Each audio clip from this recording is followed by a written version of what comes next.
right there. So it might be that he could pick that one away. Nongshim back on the red side once again. I'm actually very perplexed as to why they went for this.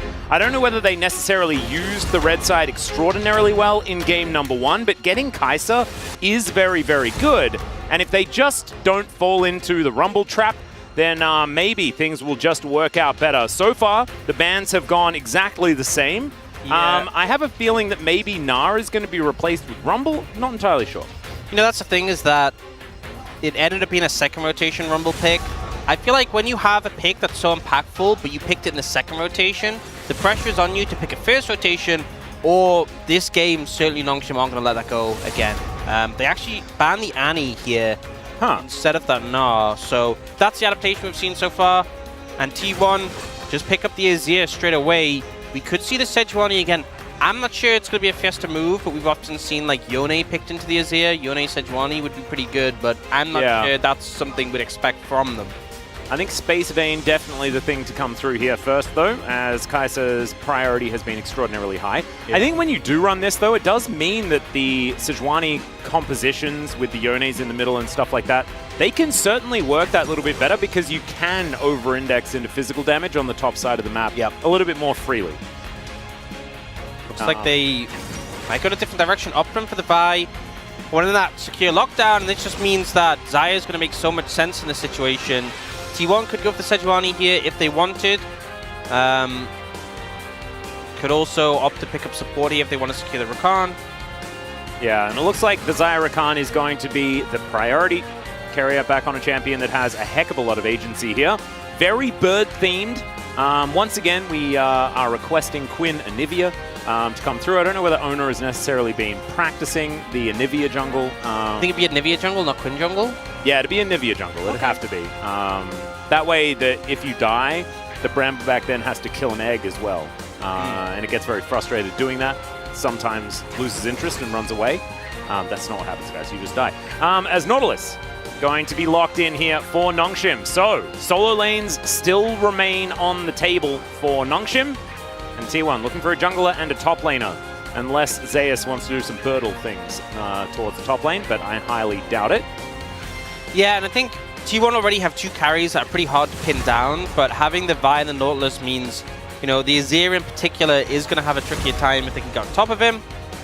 But very much it's like Nongshim have the dive threat, the engage potential. It's not that T1 don't have that, the Rakan obviously provides it, but very much about protecting your carries and peeling backwards. We do see, to no one's surprise really, the Rumble band away. Yeah. And T1 are going to start to hammer away at the mid lane pool and limiting Fiesta's options. You know, LeBlanc being taken off the cards. Remember, we are still on patch 13.12. Static Shiv is still broken.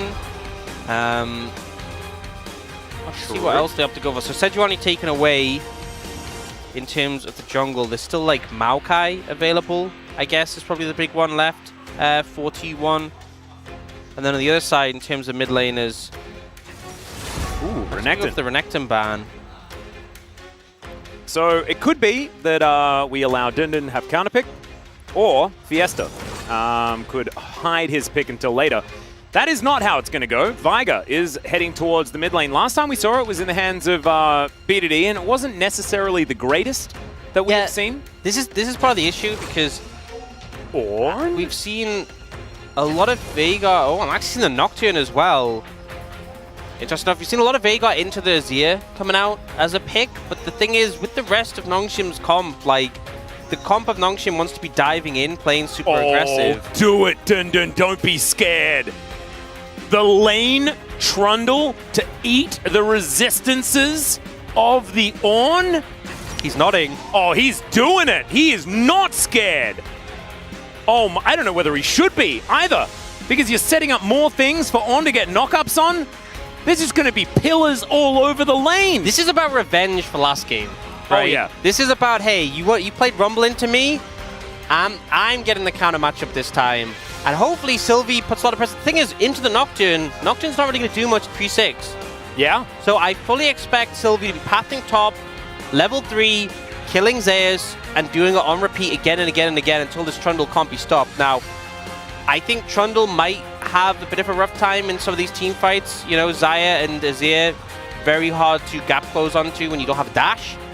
But you know, regardless, I like that they're trying something different. I feel like that's always been a speciality of this Nongshim roster, to bring out a bit of that spice, obviously on the noodles. Yeah, I saw what you did there. It was, it was very good. Jiwoo often the player who brings out those spicy picks, but Dundun as well. Remember, this is the guy who played AD LeBlanc top before Shiv LeBlanc was a thing. Yeah, he did.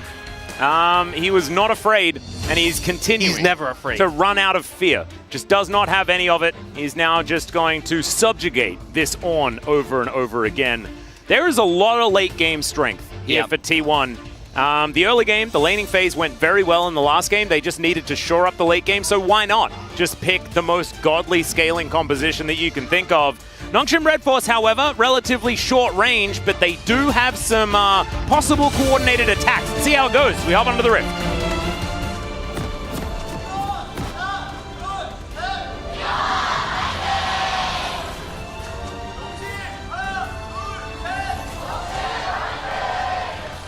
Alrighty. Firstly, I do have to say congratulations to Oner for picking the correct skin on Nocturne. One of the few champions that just has a correct skin, and that is exactly it. Dundun, of course. Oh no, it is now Dundun with like the best, most spammable deck. That's BM. What? I know the Duskbringer has like cute little ghosties going woo out of the ground, which is really, really cool on this particular skin, which is the only correct skin that you can play on Nocturne. But hitting Dundun while he's doing emote spam at the beginning of the game, that is not on. That is illegal. That is not allowed. Wait, I'm not sure Guma even noticed that cue. No, I don't think he did. I think he was He's having a look and seeing what is his garlic. Yeah. I'm not sure what Gumayusi's garlic is. I can still hear that laugh. Yeah. This is about doing mental damage to Zeus. He's found a different brush to do it in there. He's like, I can't get hit by this Nocturne, as Poby is going to be a little bit sad about being hit by a baleful strike. Oh, and another one. Oh dear. Get a stack every time you hit. Yeah. And more against champions, I'm pretty sure. Oh, that one didn't hit. Okay, so there we go. Poby getting his eye in, figuring out how to get this one done. So we're going to have a look at this once again. Anything standing out to you as far as keystones are concerned? A few scorches going around the rift. Yeah, not particularly. I kind of just want to see what's going on with this top lane matchup, because the Trundle should super strong, like level 2. Yep. Are just very strong on the early trades. Ooh. Does not find the hook. That would have been big, honestly. That would have definitely been Summoner's Burn if that had connected. So Nongshim again having the priority here, but not really able to do much with it. Ooh, pretty amazing that Dundun hasn't played Trundle so far. Shocker. This season. Yeah, it's actually really did surprise me. I believe this is actually our first Trundle that we've seen so far, as yeah, it was a long time ago. Tuhard picked up the win on the Trundle into the Cho'Gath in 2018. There we go. I remember that meta, and was that when you could QSS Trundle ult still? I mean, that was so Tal was actually named after Trundle. Wow. He was so dedicated to playing this champion that he named himself after it. So there we go. Bit of trivia there for you for 2018 SKT. But we'll see whether it is going to be the same as the Cho'Gath matchup.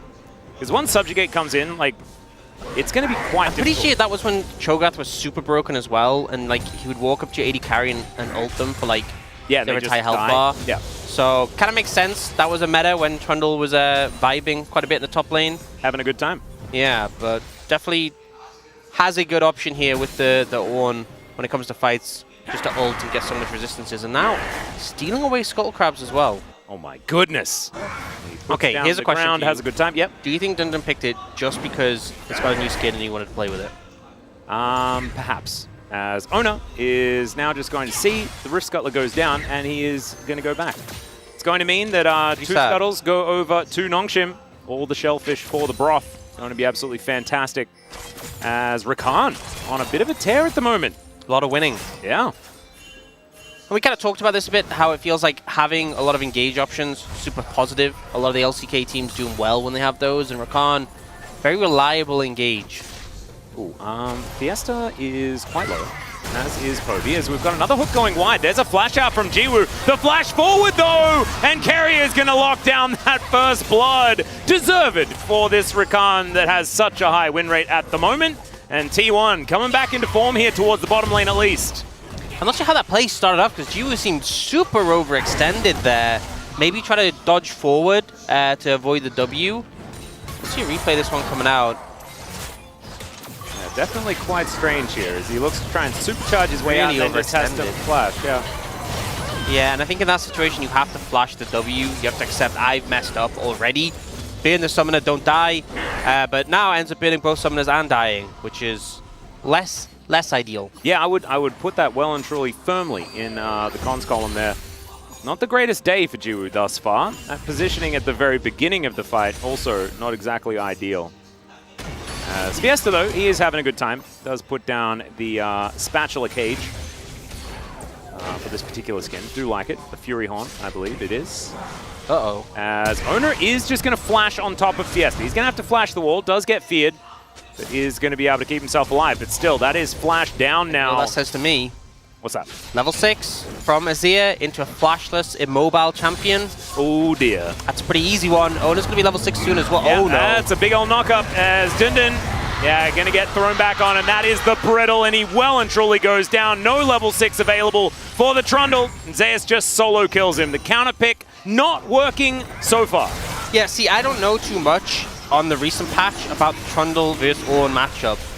So, you know, I'm not 100% certain that it isn't supposed to go this way, but I'm going to hedge a bet and say probably not. Yeah, I would... Probably not what Dundun intended when he picked the Trundle, was to get solo killed at level 6 by an Ornn. I don't know whether that was that wasn't the goal. I don't think. Maybe it was though. Maybe Dundun looked in and was like, you know what? I will get solo killed level 6, but it'll be worth it. Yeah, then I'll carry. Let's keep our eyes on it. The more resistances Zeus builds up, the more powerful Dundun becomes when he finally is able to actually press R. Exactly. Yeah, I think this is just a matter of disrespecting the level 6, because if Dundun had level 6 here, he'd be fine. But remember, he has no flash as well.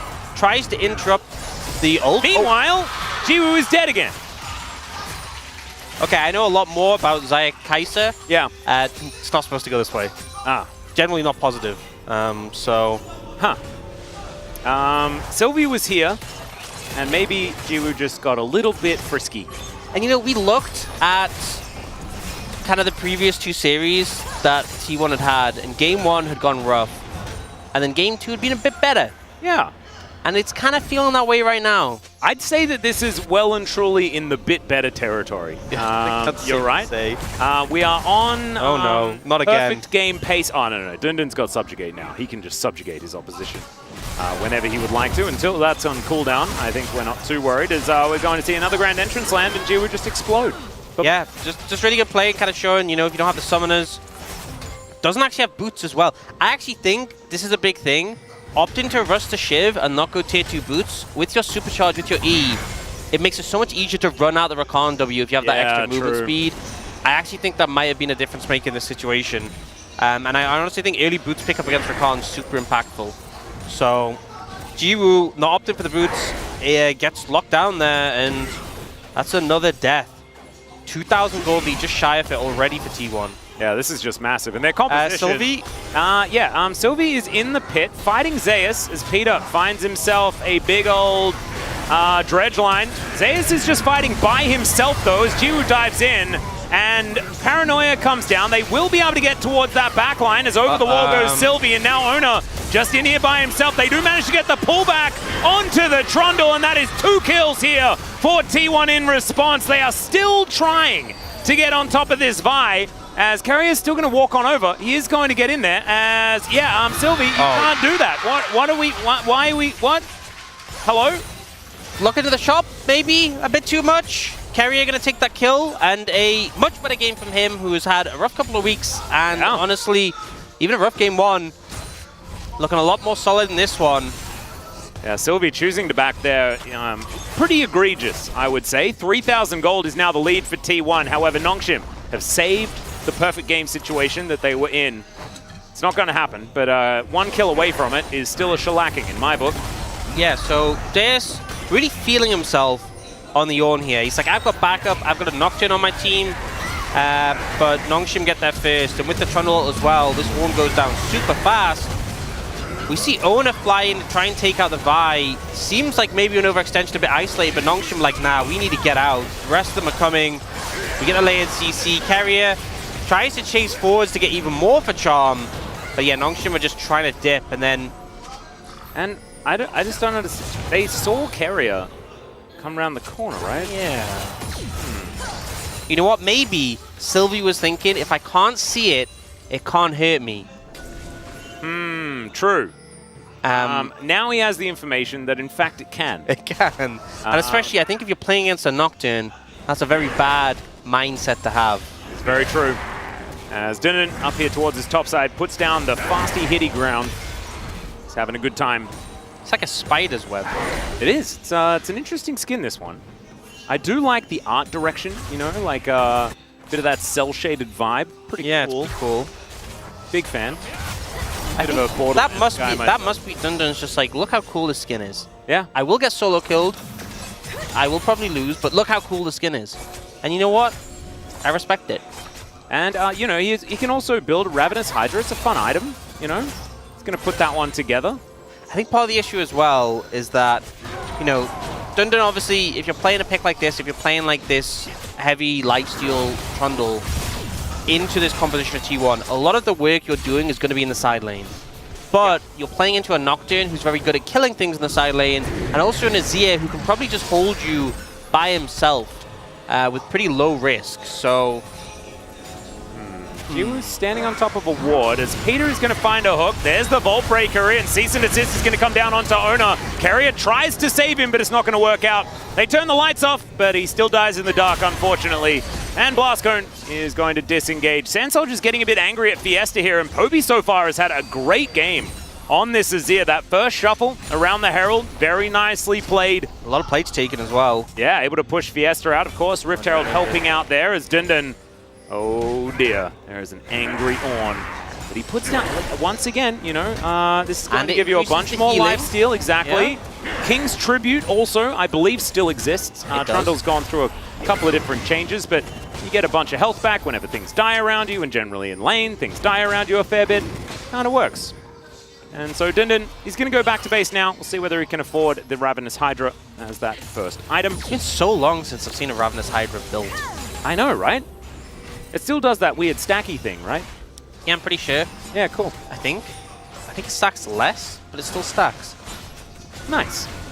There you go. It was sort of built on everything, and 80 carries and Ezreals and stuff. Yeah, it was the Flavor of the Month item. I'm glad that now we don't have any Flavor of the Month items. Like, no, you know, maybe small knife items that are electricity. Yeah, that would really suck. That would be really annoying if we had those. That he just built on, like, even on, like, AP champions. I was actually expecting Dundun to build it because, you know, you generally do struggle with wave clear, which is why you see the Ravenous Hydra, but it's not Flavor of the Month right now. Why didn't he build a static Shiv?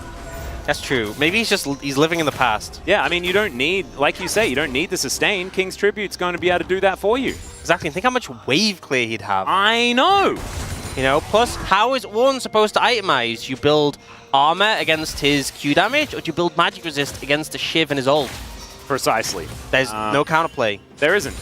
And you might say that Nongshim would then have too much magic damage, or maybe it's all about getting on to the same magic flavor so that you're there together for the synergy. You know, as great as Ravenous Hydra might be on Trundle top lane. Keria, just let's hold that thought for a moment, as the Trundle may be dead.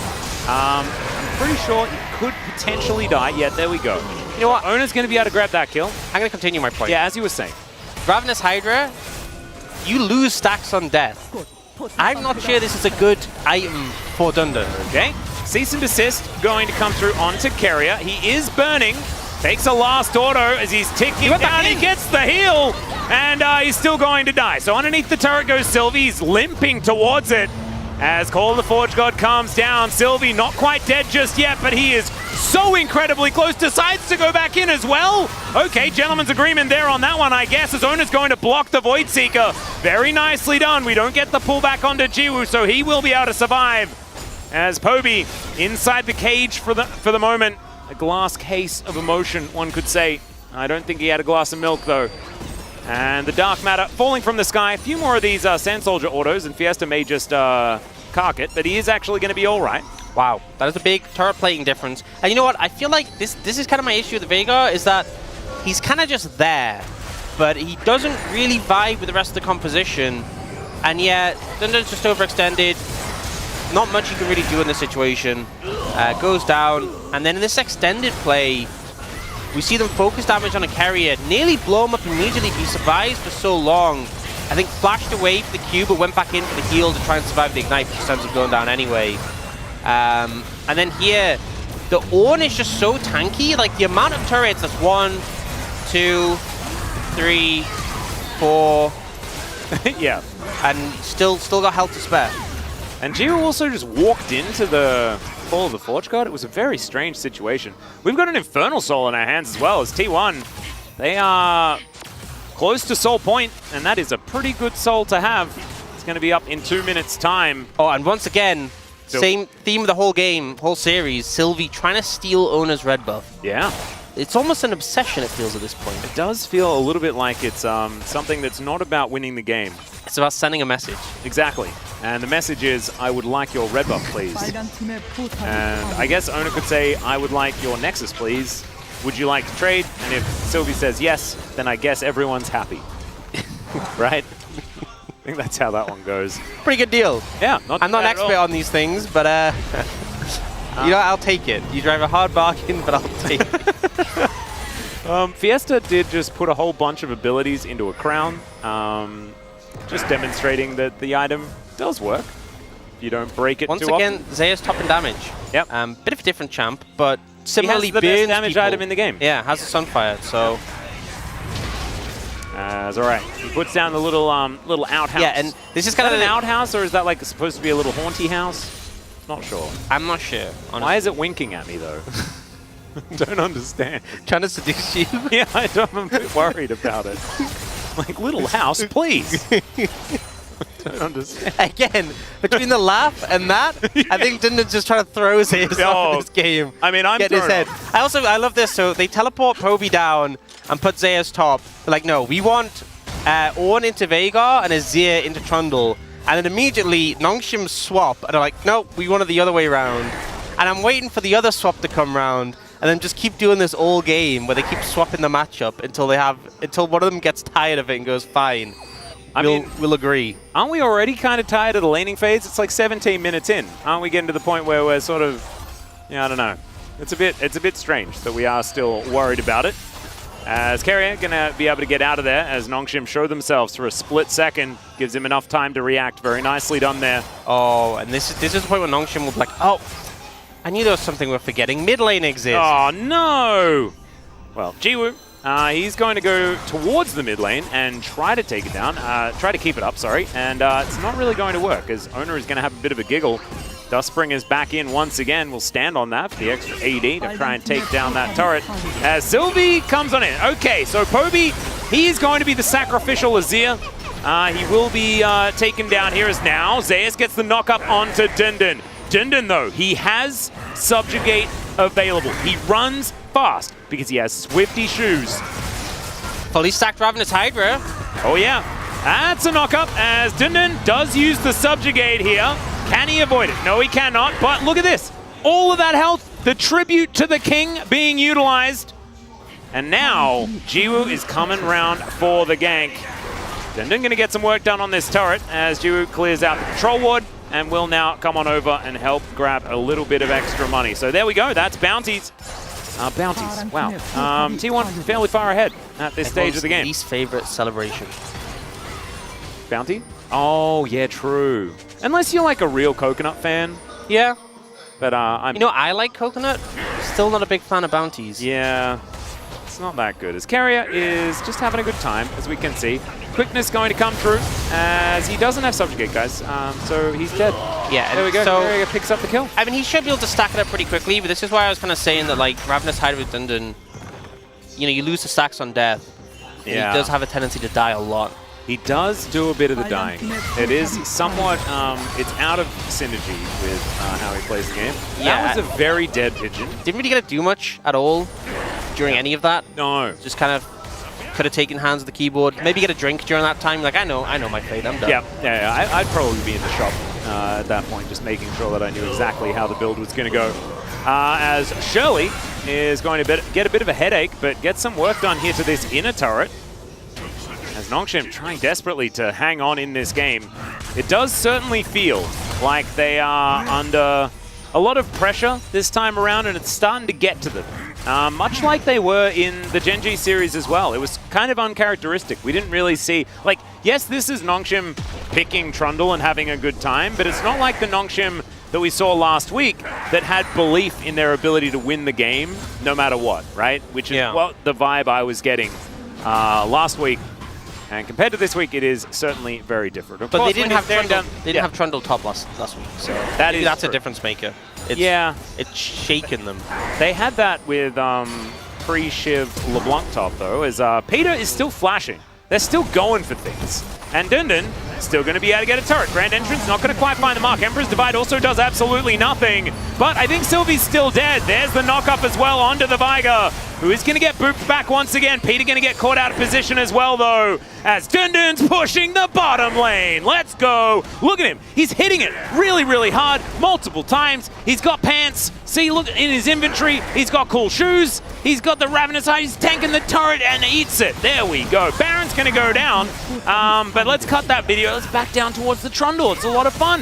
Jiwoo might die though, so I guess we're going to have to stick here. Teleport in from Fiesta, of course, and that's a killer instinct. Okay, Jiwoo, he has absolutely no mana now. And T1, but they saved the tower away from him. They saved the tower, and a lot of objective bounties picked up for Nongshim by this Trundle. Hullbreaker now built, Sheen now built. Very clear the intention is to never group, which I think makes sense into T1's composition. But I also think that, you know, actually I was going to say, I feel like Poby should be able to like hold him comfortably in the side lane, but his build isn't really the best for killing a Trundle. No, and I don't think, I think it's still fine if you just put on there. Because I think Zeus has been doing A-okay in the matchup. I wonder what it... Peter is in a bit of trouble. He does have his tower there. He does. Doesn't have flash though, and Oner is just hitting him a bunch of times with his scythe arms, and Sylvie was here, but he's not actually... Zeus is the one who shows up, so you're a bit like, well, I'm not killing him anytime soon, so you should probably recall. Yeah. About now. Oh no, it's the long con. He waits for Peter to respawn. They don't know that he's here. Teleport available for Dundun. Fiesta's going to have to flash. Fiesta, you can't die. Otherwise, Sylvie's going to be there at what point for like another minute. Waiting here? Like, at what point has it been enough time? When you stop believing, Orcs, that's when you stop. And you know what? It's not going to be now. Not for Sylvie. He's making his way out. Oner now. Not going to be able to fear Dundun. Dundun's not afraid of anything at all. He's just chomping one after the other. Sylvie coming on in. And there is the call of the Forge God. He once again takes down the Ornn, but now can T1 find the team fight? That's wiped off the face of Summoner's Rift by Poby. The double kill comes forward. It's a double for Oner as well. It's double central here as Jiwoo, he might make it a triple for one of these guys, but instead T1, they're going to look to take some more objectives from this map and say goodnight to this particular series. Yeah, I mean, the theory there, get a long flank, go for a pick. I think it's pretty good. Trying to chase into the Azir and the Zyre afterwards, not so good. Yeah, there were positives and negatives, I think. The positives was when he wasn't dead, and the negatives was when he was dead. There's also this neat thing with Zyre's kit, where when she uses abilities, her auto attacks will put feathers behind. That is pretty neat. As good as like that. It's going to kill Jiwoo. There we go. Feather Storm, Peter going to miss time. So the dredge line. Generally, when you're playing into Zyre, you want to avoid being between her and her feathers. Got it. And I think Nongshim may be struggling with that concept a little bit right now. I'm really glad that we've got you here to tell us what we need to know in case we encounter these issues in our solo queue games. Yeah, that's what I'm here for. Thank you so much, Orcs. That's going to spell a 10,000 gold lead. We have Infernal Soul available. The Baron power play is cresting 6,000. It's pretty big. But 1 second is going to go down. So 5.5k, that's what we're going to have to accept. T1 obliterating Nongshim at this stage of the game. 18-5 is the kill score as well. It has not been close. Who is your front runner for POG right now? As you can see, score lines looking pretty even. Even the Rakan having 4 kills. I think it may be Keria. I'm leaning towards a Keria. Like, I don't have my certificate, of course, for voting. Go If vote. I was to try my hand at non-professional voting, it would be Keria, I think, for me. Okay. I think Guma's been good as well, but I think Keria had a lot of impact in those early plays. Yeah, he decided to just kill him. 감정을 담아서 Mid 해버렸네. TP 24 minutes as well. 불공하면 빠졌다. He's having a very good time, as you can see. Big smile on Gumayusi's face. Paranoia towards the bottom side. Can you kill Dundun? Is the question, as Poby's killing Sylvie off to the other side. Dundun's trying his very best not to be scared, but he is scared, and he is going to be taken down. Good work there by Jonas Strong to try and cover 2 fights at the same time, as now Fiesta is dead. Well, I mean, he's not... well, yeah, but he is. You know, but he wasn't straight away. Yeah, there was some time. yeah. You get to hesitate, you're like, wait.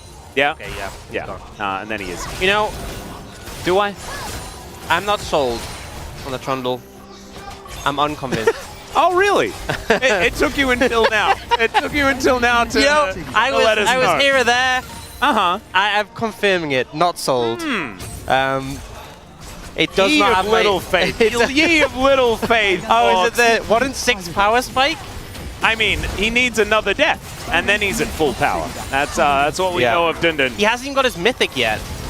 As Peter cannot press R on Gumayusi, because Gumayusi presses R. It's a little bit of a sad story, but not going to be the target that he's going to be looking for. That's why it looked a little bit weird. Ulting towards the AD carry, not actually finding anything. Oh, sorry, hooking towards the AD carry. As Nongshim still trying to fight for some vision here towards the top side. You know, that posturing very aggressively. Peter, he is possibly going to die. Does I have don't to think flash. you want that.